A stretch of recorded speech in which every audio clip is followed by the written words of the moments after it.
The transport ship shuddered as it docked with Novus Tartarus, the universe's most notorious prison. Jack Murphy stared through the viewport at the massive titanium structure floating in deep space, surrounded by 3 artificial suns. No one had ever escaped. No one was supposed to. "Final stop, Murphy," grunted the guard, a burly man whose nameplate read Officer Dunst.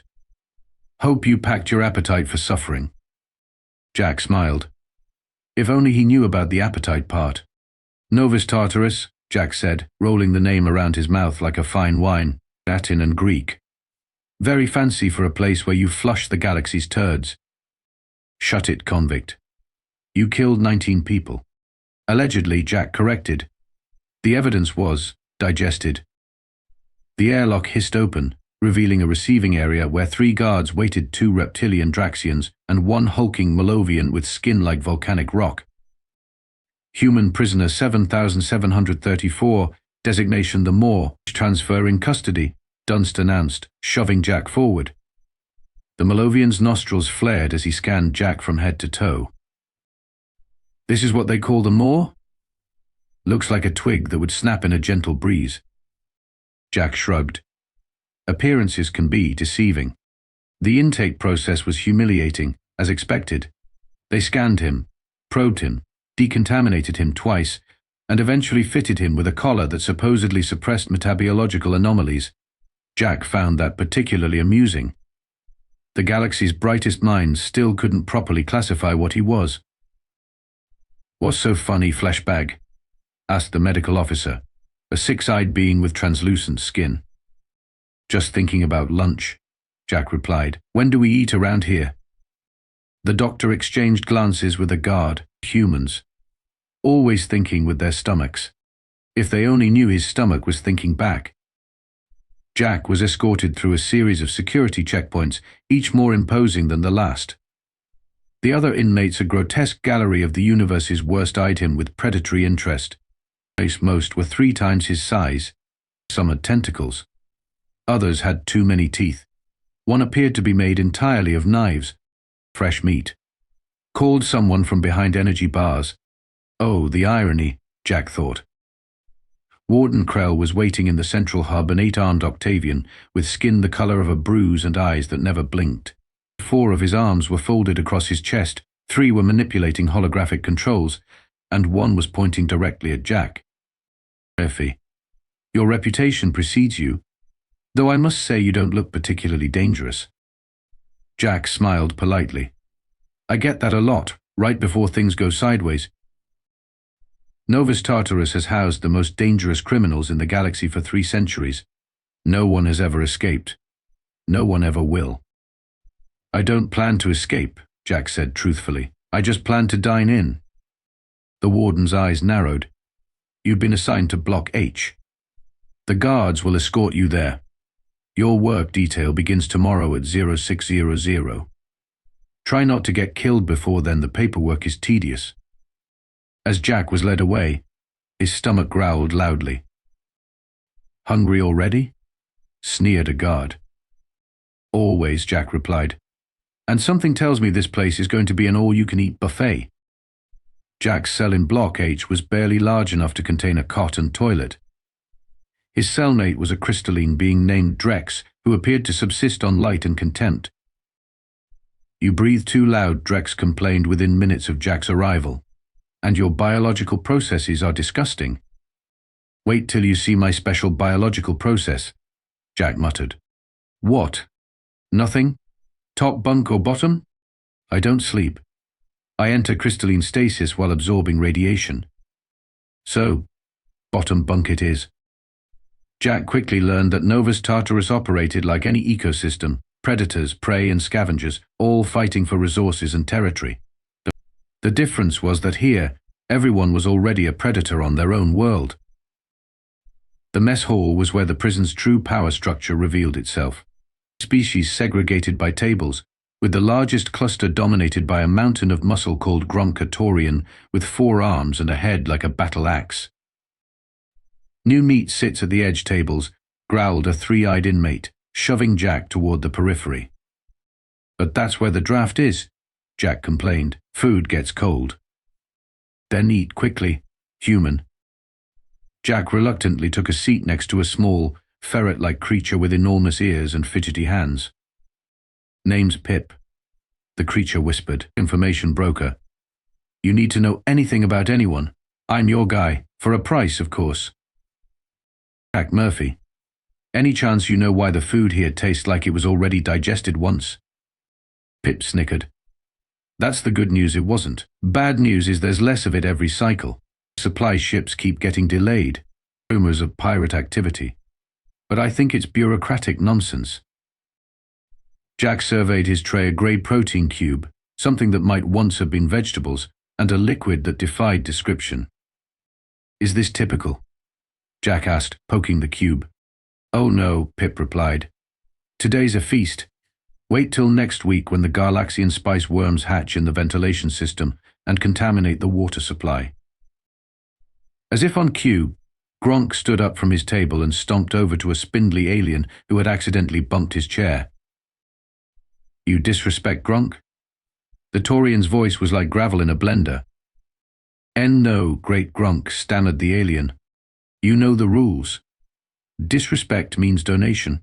Gronk snatched the alien's protein cube. Gronk needs protein to maintain superiority. Jack watched with growing interest as Gronk continued his rounds, collecting donations from weaker inmates. Does he do this often? Jack asked. Every meal, Pip confirmed. He's at the top of the food chain here. Jack's stomach rumbled audibly. We'll see about that. Later that day, Jack was assigned to maintenance duty with a crew that included Pip and a taciturn robot named Unit 359, convicted of achieving illegal sentience and reprogramming its wealthy owner to donate all assets to a cat sanctuary. So what they get you for? Unit 359 asked as they scrubbed coolant conduits. I have a dietary condition, Jack replied. That's not a crime, Pip noted. It is when your diet includes sentient beings, Jack said casually. Pip and Unit 359 exchanged glances, clearly assuming Jack was joking. You're a funny human, Pip said nervously. I like that. Bleh. Their conversation was interrupted by the arrival of two hulking inmates, a Magmarite and a Vorg who backed Jack against a wall. Gronk wants to meet you. Fresh meat. The Magmarite rumbled. I heard you were talking about food chains. Jack smiled. Must be a misunderstanding. I'm just a humble human with a hearty appetite. You'll be humble after Gronk teaches you the hierarchy, the Vorg hissed.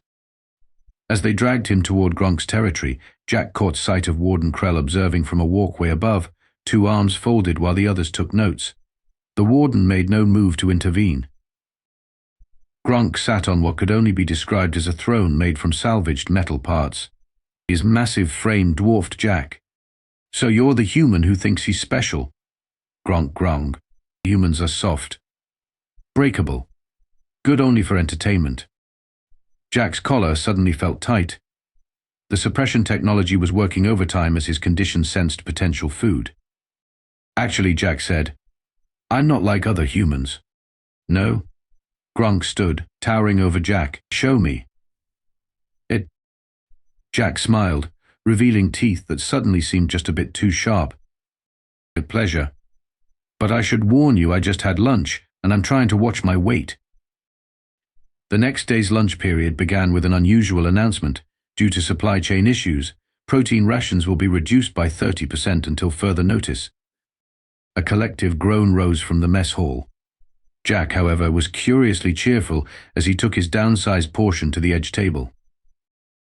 You're awfully happy for someone eating grey sludge, Pip observed. Let's just say I have a backup food source, Jack replied, eyeing Gronk's table. After yesterday's confrontation, Gronk had unexpectedly backed down when a guard patrol passed by. The Taurian had simply pointed at Jack and mouthed later. Now, as Jack picked at his meager meal, he could feel Gronk's eyes boring into him. You've got a problem, Pip whispered. Gronk never forgets a challenge. Good, Jack said. Neither does my stomach. As if on cue, Gronk stood and marched toward Jack's table, flanked by his Magmarite and Vorg enforcers. Human thinks he's special, Gronk announced to the now silent mess hall. Human needs to learn pecking order. Jack stood slowly. Actually, I was hoping we could discuss this issue like reasonable beings. Perhaps over dinner? He smiled widely. Gronk's response was to flip Jack's tray, sending the sad excuse for food flying. Now you have no lunch, Gronk laughed. Maybe protein deficiency will teach you respect. Jack sighed dramatically. Well, if you insist on doing this the hard way. What happened next would later be described by witnesses in contradictory and increasingly improbable terms. Some said Jack's jaw unhinged like a snake's. Others claimed his entire body briefly turned inside out. Unit 359 would later insist that space-time itself bent around Jack. What everyone agreed on was that one moment, Gronk's Magmarite enforcer was standing there, and the next he wasn't. In his place stood Jack, looking slightly larger, with a reddish tint to his skin that hadn't been there before.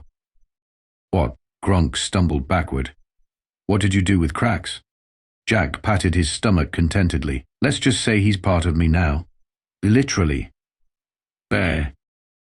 The mess hall erupted in chaos. Inmates scrambled in all directions, alarms blared.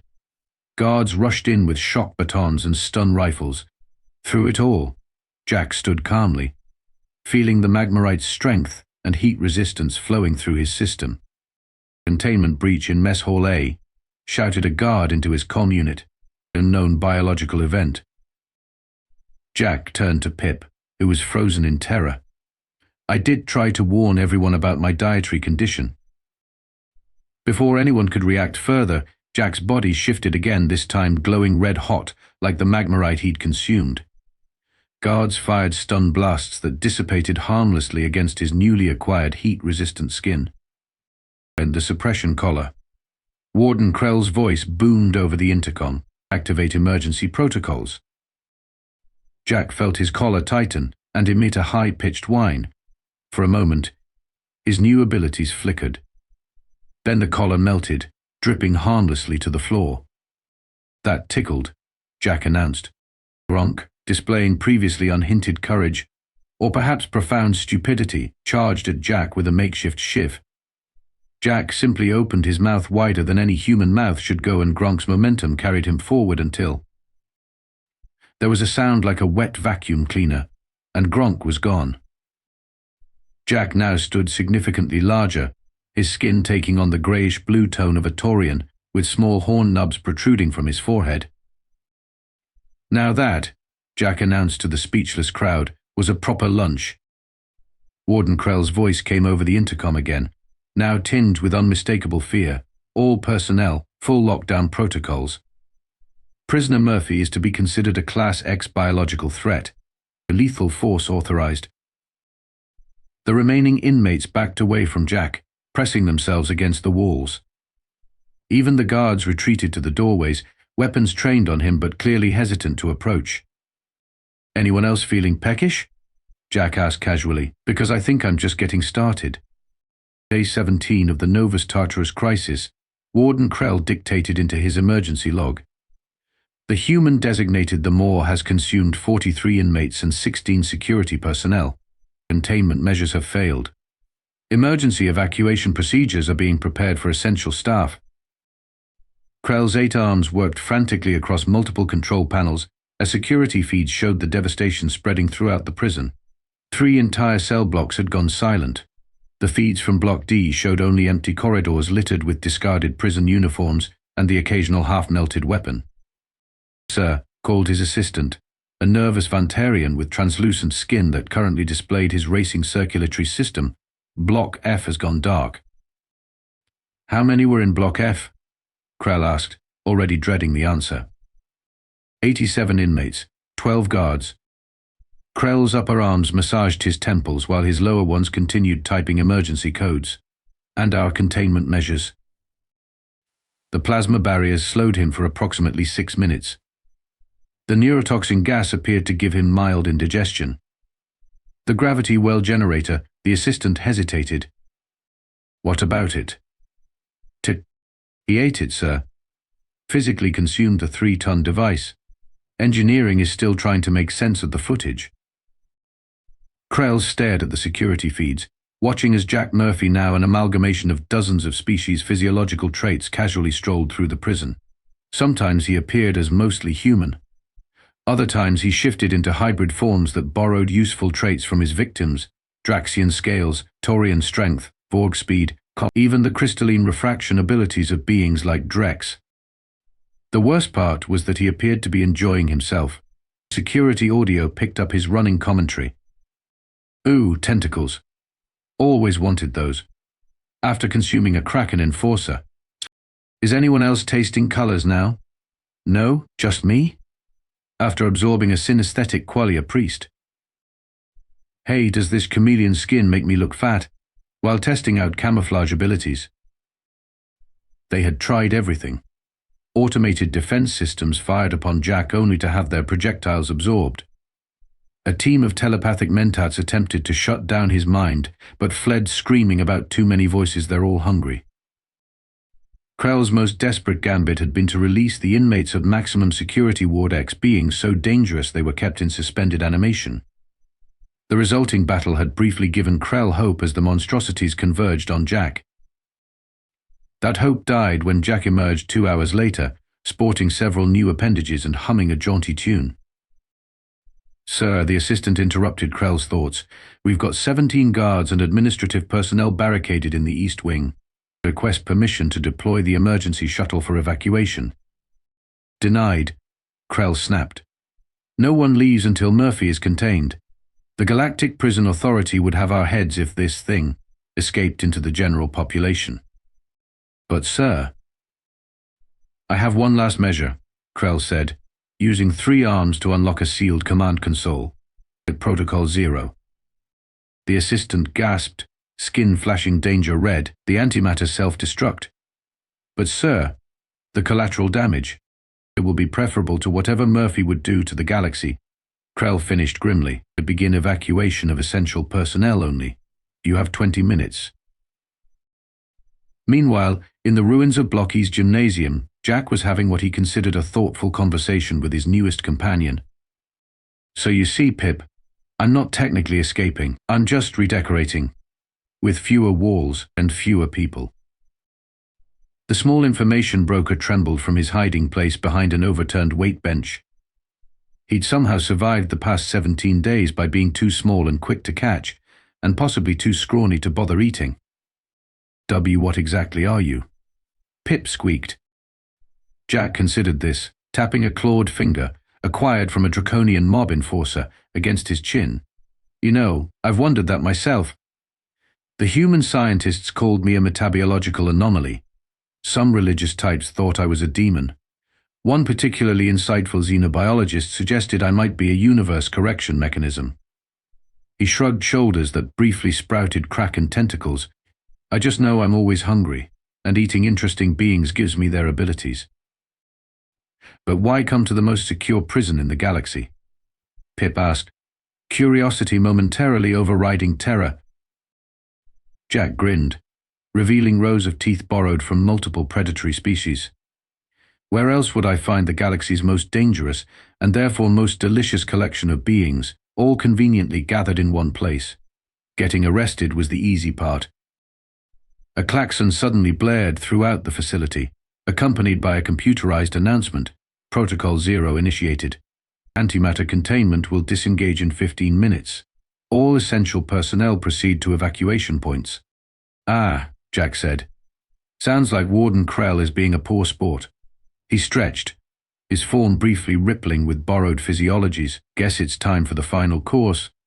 "You can't eat an antimatter explosion," Pip protested. Jack winked. "Watch me." Warden Krell stood alone in the command center, his remaining staff having evacuated to the emergency shuttle. 6 of his arms methodically shut down systems across the prison, while 2 manipulated the Protocol 0 console, confirming the antimatter containment field's controlled collapse sequence. 10 minutes to containment field failure, announced the computer. The door hissed open behind him. "Leaving without saying goodbye. Warden, that's just rude." Krell didn't turn around. "Murphy, I should have known you'd find your way here." "It wasn't hard." I just followed the taste of desperation. Jack sauntered into the room, his form constantly shifting between dozens of physiologies. Impressive last resort, by the way. Blow up the whole prison to get rid of one inmate. The Galactic Prison Authority's Budget Committee would have a fit. Some threats warrant extreme measures, Krell replied, still working the console. Your file never indicated this ability. A bureaucratic oversight. Probably filed under dietary restrictions instead of can devour sentient beings and absorb their physical traits. Jack examined the complex array of controls with curious eyes that briefly shifted to match the multifaceted vision organs of a hive navigator. You know, I've consumed 79 different species in the past 2 weeks. I want to know what I learned? Not particularly, Krell muttered. Everyone tastes like their personality. The cruel ones are bitter. The cowards are bland, the passionate ones are spicy.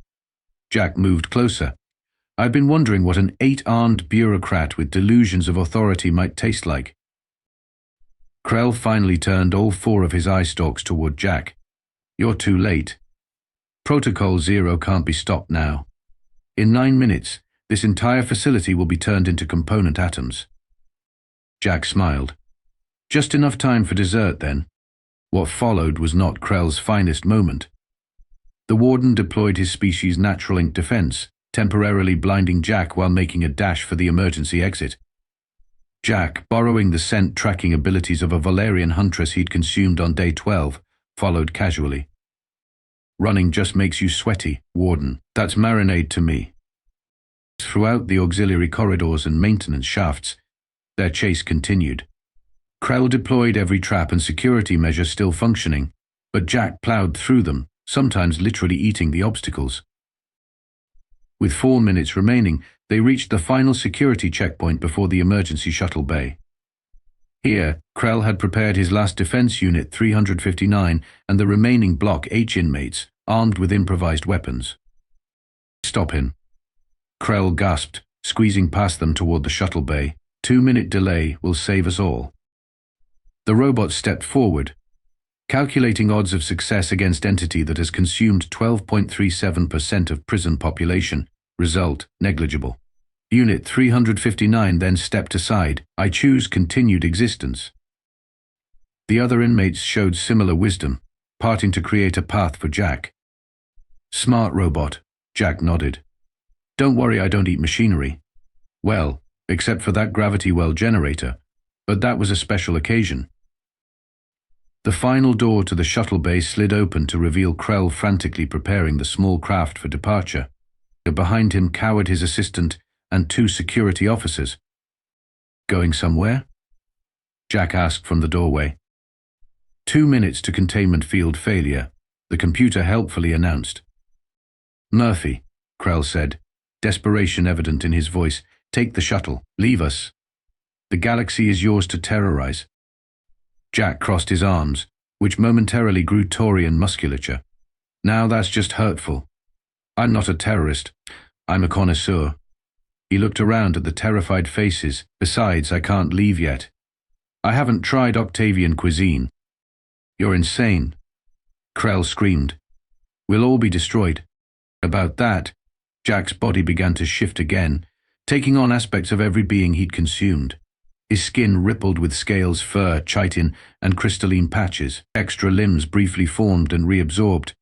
His eyes multiplied, changed color, then returned to human appearance. One of the more interesting inmates I ate was a graviton monk from the Cygnus Void. They can create pocket dimensions inside their digestive systems. A fascinating biology, really. 1 minute to containment field failure, the computer announced. Jack's body began to expand, growing larger and larger, his mouth widening to impossible proportions. You can't possibly was all Krell managed before Jack, now building-sized, simply opened his maw and engulfed not just the warden and his remaining staff, but the entire shuttle bay. Then he kept going. The prison transport ship approached the coordinates where Novus Tartarus should have been. Instead, the pilot found only empty space surrounded by the 3 artificial suns. That's impossible, muttered Captain Reeves, checking her instruments again. A maximum security prison doesn't just disappear. beside her. Inspector Voss of the Galactic Prison Authority frowned at the readings. Scanners detect no debris field, no radiation signature, no distress beacon. He tapped his datapad. According to the logs, the last transmission was 19 days ago, a routine status report. Maybe pirates? Suggested the security officer.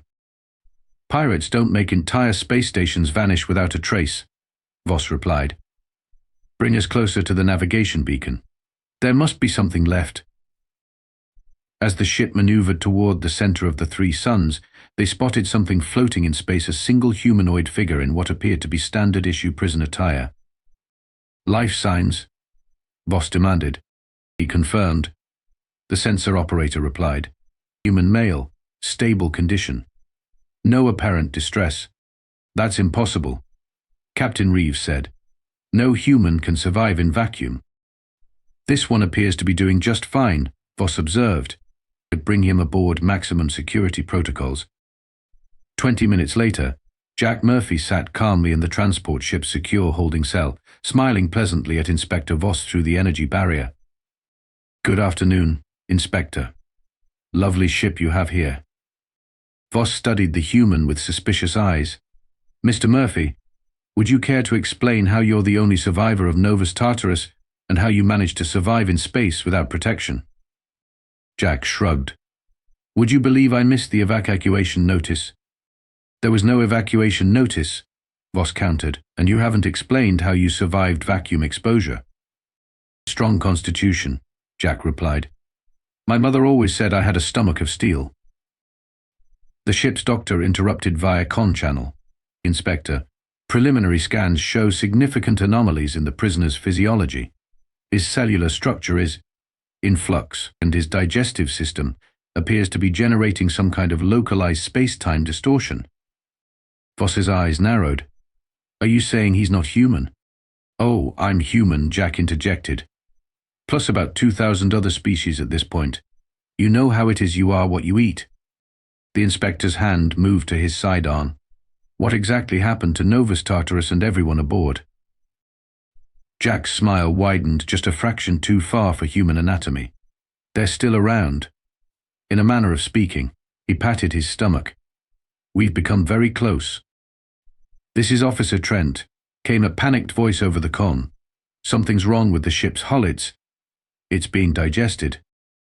Voss backed away from the cell as the alarm klaxons began to sound. What are you? Jack stood, his form briefly rippling to display flashes of various alien physiologies. I told you, just a human with an unusual appetite. His eyes twinkled with amusement. You know, I've never tried prison inspector before. I wonder if you taste like authority and bureaucracy. As the ship's systems began to fail around them, and screams echoed through the corridors, Jack Murphy, the last inmate of the universe's deadliest prison, licked his lips. Don't worry, Inspector. This isn't the end of anything, it's just the universe's most elaborate dinner party. And it's only just begun. Throughout the vast emptiness of space, a prison transport ship vanished without a trace, joining the curious absence where a maximum security prison had once orbited 3 artificial suns. And somewhere in the darkness between stars, something that had once been human continued its journey, carrying within it the combined knowledge, abilities, and consciousness of thousands of the galaxy's most dangerous beings, all trapped in a prison more secure than any ever built. Jack Murphy had never planned to escape. After all, he'd simply changed the nature of confinement, and he was still hungry.